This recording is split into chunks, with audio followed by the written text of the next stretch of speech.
Hello guys বন্ধুরা, হোক হলো প্রাকৃতিক সৌন্দর্য জিনিস আমরা দেখেন ধরে রাখবো না, ছেড়ে দেবো। এই যে এই পুকুরের ভিতরে জালের মধ্যে আটকা বসছিল, ওপরে বাবা পুকুরে দেখেন এই বকটা আমি এখন ছেড়ে দেবো, একবারে নীল আকাশে উড়ে যাবে। এই যে জালের ভিতরে আটকা পড়ছিল। এই যে পাখিটা এখন আমি জালটা ছেড়ে দিতেছি, দেখছেন?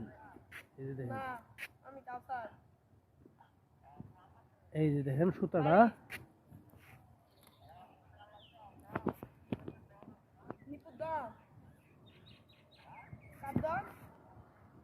দেখছেন? এই যে ছেড়ে দিতেছি,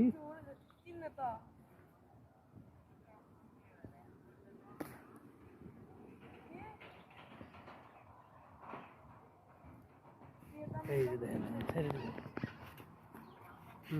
ধরবা, ছেড়ে দিলাম।